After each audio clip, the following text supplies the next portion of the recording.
오늘 우리가 함께 읽은 사도행전 9장 1절로 9절 말씀은 교회사에서 가장 극적인 장면 가운데 하나입니다. 바로 사도 바울의 회심입니다. 사울은 훗날 사도 바울이 되는 사람입니다. 그는 이방인에게 복음을 전한 위대한 사도가 되었습니다. 그리고 신약 성경의 27권의 절반에 가까운 성경을 기록한 인물이 사도 바울입니다. 교회사에서 바울만큼 큰 영향을 끼친 사람도 많지 않습니다. 그런데 오늘 본문에 나오는 사울은 아직 우리가 아는 사도 바울이 아닙니다. 오늘 본문의 사울은 복음을 전하는 사람이 아니라 복음을 가로막는 사람입니다. 교회를 세우는 사람이 아니라 교회를 무너뜨리려고 하는 사람입니다. 예수의 이름을 증거하는 사람이 아니라 예수 믿는 사람들을 싹 다 잡아 넣으려고 하는 사람입니다. 그런데 그런 사울이 다메섹 도상에서 부활하신 예수님을 만나게 되었습니다. 사울이 예수님을 찾은 것이 아니라 예수님께서 사울을 먼저 찾아오셨습니다. 여러분, 이것이 바로 은혜입니다. 오늘 말씀의 제목은 눈먼 사울을 부르시는 예수님이라고 정했습니다. 사울은 눈을 뜨고 있었습니다. 그는 살기등등한 눈으로, 정말로 무서운 눈으로 그렇게 다메섹에 가서 교회 다니는 사람들 남녀노소를 불구하고 그 사람들을 공문을 가지고 싹 다 감옥에 집어 쳐넣으려고 눈에 힘을 팍 주고 핏대가 서 있는 그 살기등등한 눈으로 그는 다메섹을 향해서 올라가고 있었습니다. 그는 자신이 바른 일을 한다고 믿었습니다. 그러나 그 길은 예수님의 제자들을 박해하는 길이었습니다. 그런 사울을 주님이 찾아가셨고 그런 그의 그 반대되는 일을 주님께서 막으셨습니다. 그리고 그를 땅에 엎드러지게 하셨습니다. 그리고 그를 새 사람으로 빚으시기 시작하셨습니다. 첫 번째로 사울은 눈먼 열심으로 주님의 제자들을 박해했습니다. 오늘 본문의 1절과 2절 말씀 한번 보세요. 1절과 2절을 함께 읽어보겠습니다. 시작. 사울이 주의 제자들에 대하여 여전히 위협과 살기가 등등하여 대제사장에게 가서 다메섹 여러 회당에 가져갈 공문을 청하니 이는 만일 그 도를 따르는 사람을 만나면 남녀를 막론하고 결박하여 예루살렘으로 잡아오려 함이라. 지금 사울의 상태를 어떻게 표현하냐면 위협과 살기가 등등하여, 기독교를 박해하는 그런 마음으로, 예수를 미워하는 마음으로, 교회 다니는 사람들을 정말로 싫어하는 마음으로 바울이 예수 믿는 사람들을 내가 싹 다 잡아서 감옥에 쳐넣겠다 하는 그러한 눈으로 지금 다메섹으로 올라가고 있었습니다. 여러분, 다메섹은 예루살렘에서 꽤나 멀리 떨어진 도시입니다. 그곳에 있는 회당에 공문을 들고 가서 예수 믿는 사람들을 찾아내고 남자든 여자든 남녀노소를 불문하고 그 사람들을 다 끌고 예루살렘으로 끌고 오려고 했습니다. 사울은 매우 열심히 있는 사람이었습니다. 그는 대충 믿는 사람이 아니었습니다. 자기 신앙과 신념에 확신이 있는 사람이었습니다. 당시 율법에 대한 지식도 굉장히 뛰어났었고 종교적인 열정도 굉장히 뜨거웠던 사람입니다. 그런데 문제는 열심의 방향이 잘못되었다는 것입니다. 사울은 하나님을 위한다고 생각했지만 실제로는 하나님이 보내신 예수 그리스도를 대적하고 있었습니다. 자신은 진리를 지킨다고 생각했지만 실제로는 진리이신 예수님을 가로막고 예수 믿는 사람들을 박해하고 있었던 것입니다. 여러분, 여기서 우리는 중요한 사실 한 가지를 배우게 됩니다. 열심이 있다고 다 바른 것은 아니라는 거예요. 확신이 있다고 다 진리는 아니라는 거예요. 종교적인 열정이 있다고 다 하나님을 기쁘시게 하는 것은 아니라는 겁니다. 사울은 누구보다 뜨거웠습니다. 그러나 그 뜨거움은 사람을 살리는 열심이 아니라 사람을 해치는 열심이었습니다. 여러분, 오늘날 이단들을 한번 보세요. 신천지나 구원파나 여러 이단들이 얼마나 열심히 있습니까? 그리고 생업을 제쳐두고 길에서 얼마나 더 우리들보다 전도를 많이 합니까? 그러나 그 열심이 잘못된 방향을 가리키고 있다는 거예요. 신앙이 무너지고 가정이 무너지고 교회를 무너지는 행위라는 거예요. 여러분, 우리에게 이것은 매우 중요한 말씀입니다. 우리도 신앙생활을 하면서 열심을 낼 수 있습니다. 교회를 위해 수고할 수 있습니다. 가정을 위해서도 애쓸 수 있습니다. 자녀를 위해 헌신할 수도 있습니다. 그러나 그 열심이 항상 주님의 마음과 일치하는지를 우리는 돌아봐야 할 것입니다. 여러분, 십자가 없는 열심은 사람을 살리지 못합니다. 겸손 없는 확신은 사람에게 상처를 줄 수 있습니다. 사랑 없는 신앙은 공동체를 세우기보다 무너뜨릴 수 있다는 거예요. 여러분, 교회 안에서도 그렇습니다. 내가 옳다, 내 방식만이 맞다, 이렇게 생각할 수 있다는 거예요. 물론 교회를 사랑하는 마음에서 나온 말일 수도 있습니다. 그러나 그 마음 안에는 예수님의 겸손과 사랑이 있는지를 먼저 살펴봐야 합니다. 나의 열심이 사람을 살리고 있는지 아니면 사람을 몰아내고 있는지를 살펴봐야 한다는 거예요. 특히 작은 교회일수록 한 사람의 열심이 중요합니다. 그러나 동시에 한 사람의 말과 태도로 공동체에 큰 영향력을 끼칠 수가 있다는 거예요. 그래서 우리는 더 조심해야 합니다. 열심히 있을수록 더 기도하고 더 겸손한 사람이 되어야 될 줄로 믿습니다. 사울은 자기 눈에는 하나님을 위해 달려가는 사람이었습니다. 그러나 예수님의 눈에는 주님의 제자들을 박해하는 사람이었습니다. 그러므로 우리는 날마다 주님께 물어야 합니다. 주님, 제 열심이 주님의 마음과 맞습니까? 주님, 제 확신이 복음의 방향과 맞습니까? 주님, 제가 옳다고 생각하는 길이 정말 주님이 기뻐하시는 일입니까? 여러분, 사울의 문제는 열심이 없었던 게 아니라는 거예요. 열심히 잘못된 방향으로 가고 있었다는 데 문제가 있었다는 것입니다. 두 번째로, 부활하신 예수님은 사울의 길을 막고 그를 부르셨습니다. 오늘 본문의 3절로 6절 말씀 한번 보십시오. 3절부터 6절을 함께 읽겠습니다. 시작. 사울이 길을 가다가 다메섹에 가까이 이르더니 호련히 하늘로부터 빛이 그를 둘러 비추는지라. 땅에 엎드러져 들음에 소리가 있어 이르시되 사울아 사울아 내가 어찌하여 나를 박해하느냐 하시거늘 대답하되 주여 누구시니까? 이르시되 나는 내가 박해하는 예수라. 너는 일어나 시내로 들어가라. 내가 행할 것을 내게 이를 자가 있느니라 하시니. 사울이 다메섹에 거의 다다랐습니다. 그때, 바로 그때 호련히 하늘로부터 빛이 그를 둘러 비춥니다. 이 빛은 단순한 자연 현상이 아니었습니다. 부활하신 예수님의 형체였습니다. 사울이 부정했던 예수님, 사울이 죽은 자로 여겼던 예수님, 사울이 저주받은 자라고 생각했던 그 예수님이 부활하신 예수님으로 이 사울에게 찾아오신 거예요. 사울은 땅에 엎드려졌습니다. 부활하신 그 예수님의 현현 앞에, 거룩하신 예수님의 현현 앞에 자기가 죄인이라는 것을 본능적으로 알고 그 자리에 엎드려져 예수님을 감히 쳐다볼 수도 없었습니다. 그리고 예수님의 음성을 들었습니다. 사울아 사울아 내가 어찌하여 나를 박해하느냐. 여러분, 여기에서 예수님께서는 사울의 이름을 2번 부르셨습니다. 사울아 한 번 부르신 것이 아니라 사울아 사울아, 정확하게 그의 이름을 2번 부르셨다는 거예요. 여러분, 이것은 하나님이 특별히 사울에게, 교회와 성도들을 대적하던 사울에게 특별한 애정과 관심을 갖고 계시다는 증거입니다. 여러분, 우리들이 자녀들을 부를 때 한 번 부르나요? 아니에요. 2번, 3번. 부모는 자녀의 이름을 여러 차례 부릅니다. 그런 것처럼 예수님께서는 사울의 이름을 2번 반복해서 부르셨습니다.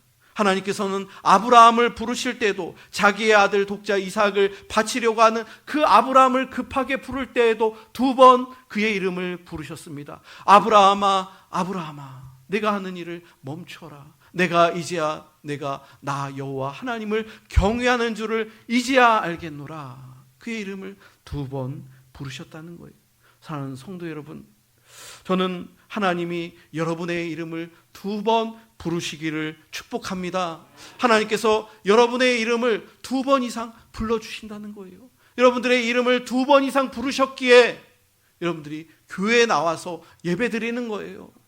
우리 모든 성도들이 하나님께서 2번 이상 우리를 부르셨기에, 그 이상 우리를 부르셨기에 예수 믿게 되었고, 죄사함 받게 되었고, 세례 받게 되었고, 직분자가 된 거예요.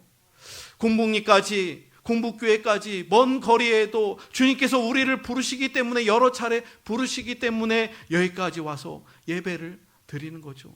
우리의 다음 세대 아이들이 부모와 함께 여기까지 오는 것, 대전에서 오고 청주 흥덕구에서 오고 여러 지역에서 부모를 따라 오는 것, 우리 아이들의 이름을 하나님께서 부르시기 때문에 오는 거죠. 또 이 공복리 마을에 살고 있는 아이들, 주님께서 그 이름을 부르셨기 때문에 이 아이들이 우리 교회에 나와서 예배를 드리는 거예요. 주님은 사울에게 이렇게 말씀하셨습니다. 사울아, 사울아, 내가 어찌하여 나를 박해하느냐. 예수님께서는 사울에게 말씀하실 때 네가 왜 나를 박해하느냐 이렇게 물으셨어요. 그때 사울은 할 말이 없는 거예요. 여러분, 지금 사울이 누구를 박해했습니까? 예수님 자체를 박해한 건 아니에요. 엄밀히 따지면 예수 믿는 사람들을 박해한 것이죠. 그리고 교회를 박해한 거예요. 내가 교회를 다 없애버리겠다. 예수 믿는 사람들을 다 감옥에 쳐놓겠다. 예수님은 죽었다고 생각하기 때문에 예수를 박해한 게 아니라 교회를 박해하고 예수 믿는 사람들을 박해한 거예요. 그런데 예수님께서는 사울아, 사울아, 내가 왜 성도들을 박해하느냐? 사울아, 사울아, 왜 교회를 박해하느냐? 이렇게 말씀하시지 않고 사울아, 사울아, 내가 어찌하여 나를 박해하느냐? 예수님께서는 교회와 자기를 동일시한 거예요. 그리고 예수 믿는 성도들과 자기를 동일시한 겁니다. 그러므로 여러분, 우리가 교회를 향하여 비방하고 또 교회 다니는 성도들을 못살게 굴고 미워하고 박해하는 것은 곧 예수님을 박해하는 것과 마찬가지라는 거예요. 주님께서는 교회와 성도를 자기와 동일시했다는 거예요. 사랑하는 성도 여러분, 믿음을 지키며 살다 보면 때로는 우리가 외로울 때가 있습니다. 힘들 때가 있어요. 또 박해받을 때가 있어요. 불이익을 받을 때가 있습니다.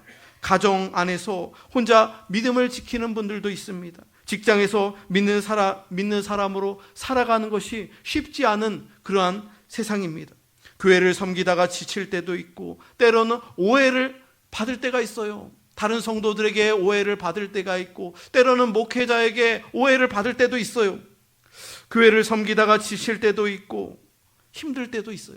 그때 우리들은 기억해야 합니다. 주님은 멀리 계신 분이 아니라는 거예요. 주님은 우리의 아픔을 다 아신다는 거예요. 우리 성도들이 아프고 눈물을 흘리고 또 박해를 받고 비방을 받은 것 주님께서 다 아신다는 거예요. 사울은 묻습니다. 주여 누구시니까? 나는 내가 박해하는 나사렛 예수라.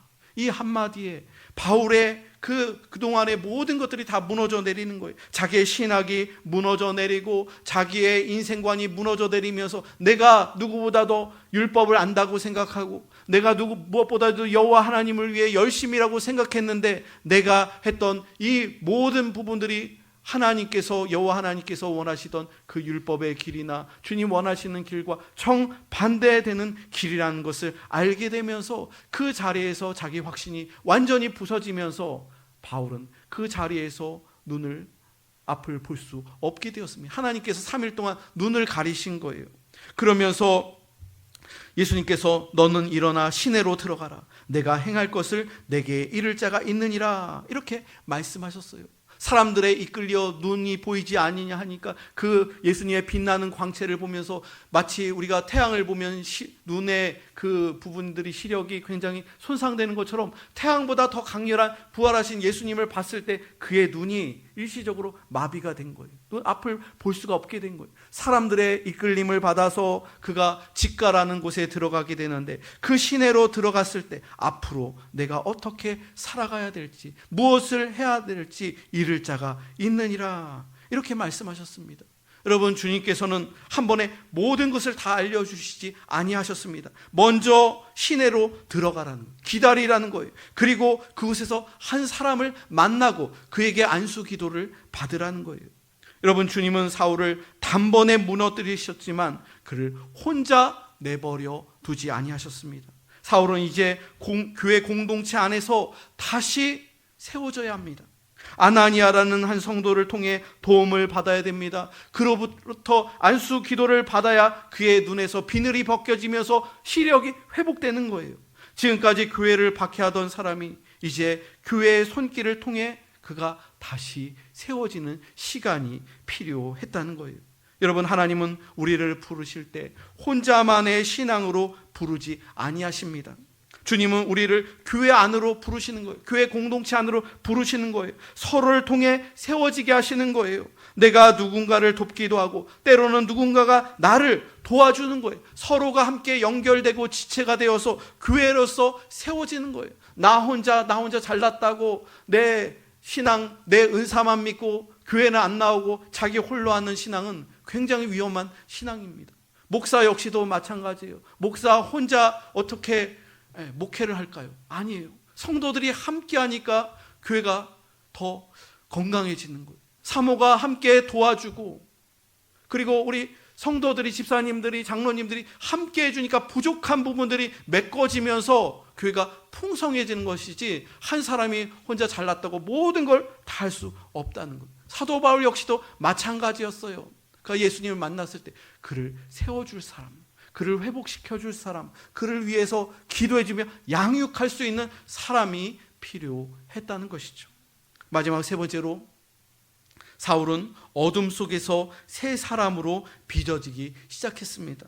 마지막으로 7절로 9절 말씀 함께 보겠습니다. 7절부터 9절을 읽겠습니다. 시작. 같이 가던 사람들은 소리만 듣고 아무도 보지 못하여 말을 못하고 서 있더라. 사울이 땅에서 일어나 눈은 떴으나 아무것도 보지 못하고 사람의 손에 끌려 다메섹으로 들어가서 사흘 동안 보지 못하고 먹지도 마시지도 아니하니라. 사울이 부활하신 예수님 만났을 때 주변에 다른 사람들도 있었는데, 다른 사람들도 소리는 들었지만 예수님의 그 광채는 사울에게만 보였어요. 부활하신 예수님을 눈으로 본 것은 사울이었어요. 주변 사람들은 뭔가 소리를 들었지만 명확한 소리는 듣지 못했어요. 뭔가 역사가 일어나고 뭔가 기적이 일어나지만 당사자인 사울은 그 자리에서 예수님을 만났는데 주변 사람들은 뭔가가 일어났긴 했는데 정확하게 알지 못하는 거예요. 여러분, 교회에서 이런 일들이 일어납니다. 교회 안에서 우리들이 신앙생활하고 또 예수님을 믿으면서 말씀을 듣고 기도할 때 은혜 받는 사람이 있어요. 성령 받는 사람이 있어요. 방언 받는 사람이 있고 병고침을 받는 사람이 있어요. 암이 낫고 질병이 떠나가는 사람이 있어요. 당사자는 압니다. 그러나 주변에 있는 사람들은 잘 알지 못할 때가 있더라는 거예요. 자기는 분명히 알아요. 하나님이 나를 고쳐주셨구나. 하나님이 나에게 은사를 주셨구나. 하나님이 나에게 방언의 역사를 주셨구나.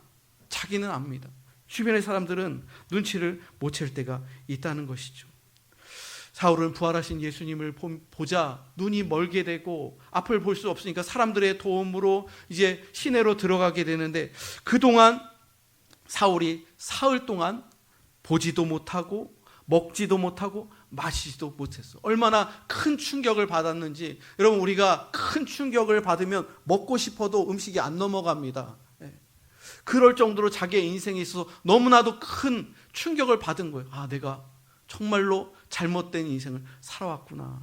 내가 정말 열심히 산다고 생각했는데, 내가 율법을 위해서 달려가고 있었는데 그것이 잘못된 걸 알면서 그가 산산이 깨어지게 되면서 앞이 안 보이니까 먹지도 못하고 물도 마시지도 못한 거예요. 여러분, 이 3일이라는 시간이, 요나서를 보면 요나라는 선지자가 자기 열심으로 하나님의 말씀을 불순종해서 니느웨에 가는데 다시스로 도망할 때 커다란 물고기가 요나를 삼키잖아요. 그때 물고기 뱃속, 그 스올의 뱃속에 있을 때 요나는 죽은 목숨이었습니다. 그때에 사흘 동안 먹지도 못하고 마시지도 못하고 캄캄한 암흑 가운데 갇혀서 그가 회개하며 주님의 성전을 다시 바라보겠노라 라고 그렇게 서원하며 회개 기도했을 때 하나님께서 요나를 육지로 다시 고래가 토하게 해서 다시금 살아나는 역사가 일어나잖아요. 그런 것처럼 사도 바울이 지금 이 3일이라는 시간 동안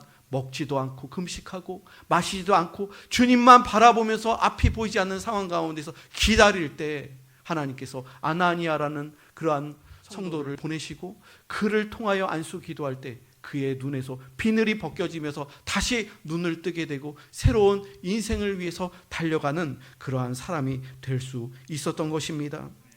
사랑하는 성도 여러분, 말씀의 결론을 맺겠습니다. 오늘 말씀은 사울 한 사람의 특별한 회심 이야기만이 아닙니다. 이 말씀은 우리 모두에게 주시는 말씀이에요. 우리도 사울처럼 눈먼 열심을 때로는 가질 수가 있습니다. 하나님을 위한다고 하면서 내 생각을 때로는 앞세울 수가 있어요.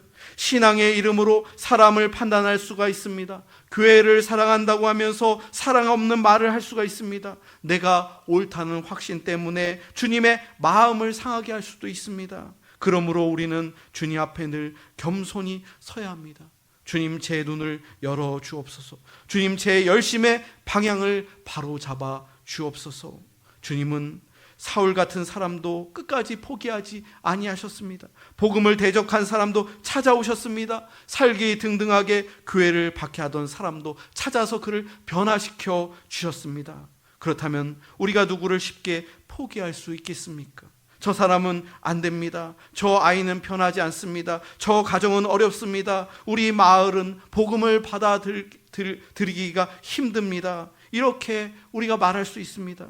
주님이 찾아가시면 여러분, 가망성이 없는 사람도, 불가능한 그러한 곳도 주님께서 변화시킬 수 있다는 것을 오늘 말씀을 통해서 우리에게 보여줍니다. 여러분, 주님이 부르시면 박해자도 증인이 됩니다.